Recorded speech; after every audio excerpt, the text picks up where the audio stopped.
So welcome again to my channel. This is Mahesh Patil from Digiverse Academy. So today's topic is the sequel of earlier video on medical astrology part 1. So this is medical astrology part 2, also called as Western astrology. So first of all, what we learned in the first part was about Vedic astrology, how we can check our immunity through Sarvashtak Varga and all that stuff. Also about house utilization therapy, what nature needs from us and what should we avoid. In the Western astrology, it is little bit easier to determine what should we do for specific type of areas in our life and what should we avoid. So this is particularly known as heat theory. All of us know that in geometry there is a circle whose measurement in degrees is about 360 degrees, and in astrology every planet or every thing in the universe is considered circular in motion. Even the orbits of the planets revolving are considered in the circular motion. So all the 12 houses in astrology are divided into this 360 degrees so that each house can get 30 degrees. All of us know that, because 360 divided by 12, it comes out to be 30 degrees. So each house gets 30 degrees. So our body is the ascendant. As all of us know, the first house relates to body, ascendant. The degree of the ascendant is quite used in this theory very effectively. Our mouth, face, what we speak, or our family is represented by the second house in astrology. So these areas of our lives are directly connected to the second house. On the other hand, diseases, enemies, service, and loan, etc., debt, are considered as the traits of sixth house in astrology. All of us know from the first video also, and in general astrology also. So we will be considering these two houses, second house and the sixth house, for medical astrology in the Western perspective. So let's get started with the heat theory, very well known in the Western countries and being followed now in our country also.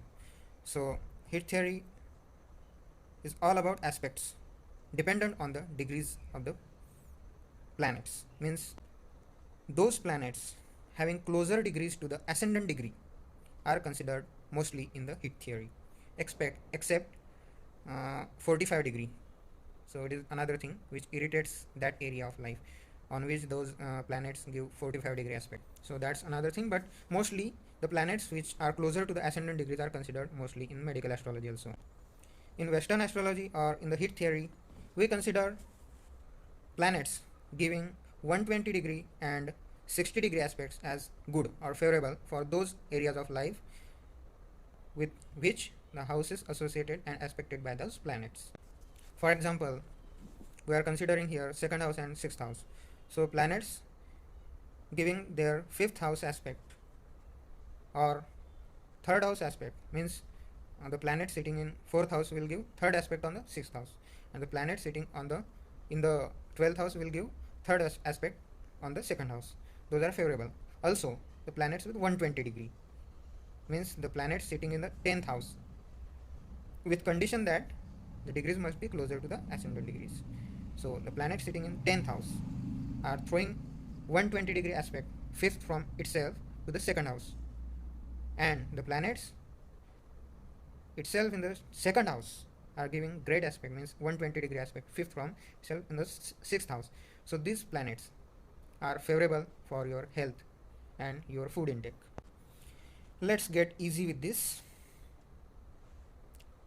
Fifth house from 10th house comes out to be second house, which is our food intake.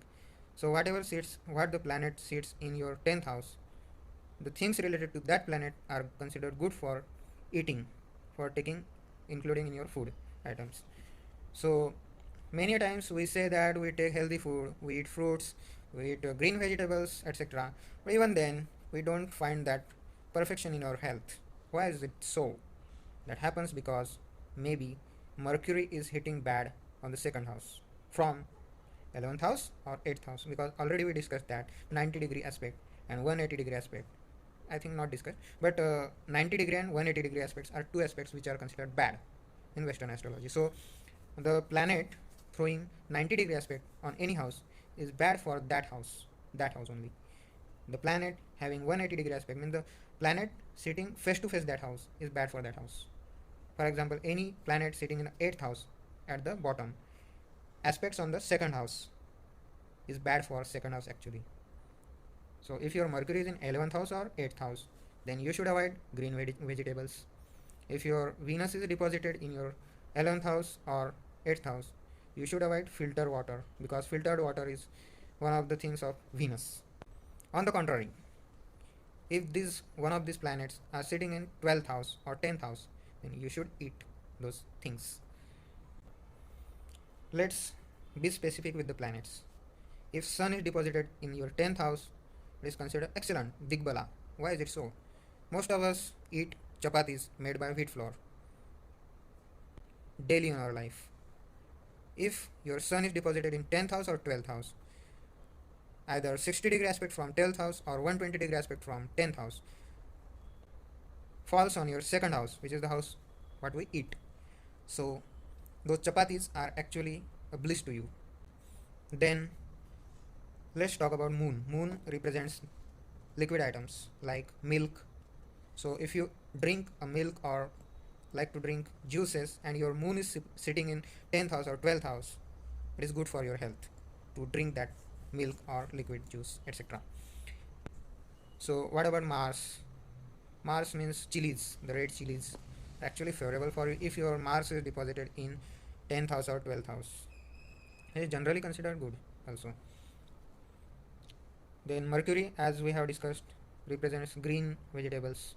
So if your Mercury is having aspect on your second house from 10th and 12th house with 60-degree or 120, it is favorable for you to eat green vegetables.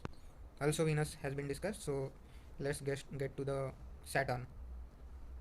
All black things, all dry fruits and raisins, etc. are represented, dates also are represented by Saturn. So these things will be favorable for you if your Saturn sits in the 10th house or 12th house. It doesn't actually matter which Rashi falls in, which sign falls in second house, 10th house or 12th house. It doesn't really matter. If you have planets in those houses, 10th or 12th, their things will be favorable for your food. On the contrary, we have discussed 11th and 8th house planets are bad for your food. Similarly, on the 6th house, if you have any planet in the 4th house and in the second house itself, then their favorable aspect is on 6th house, which is representative of diseases, enemies, service, etc.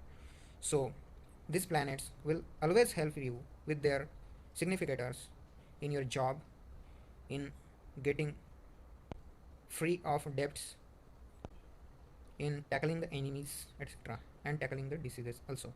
So if suppose your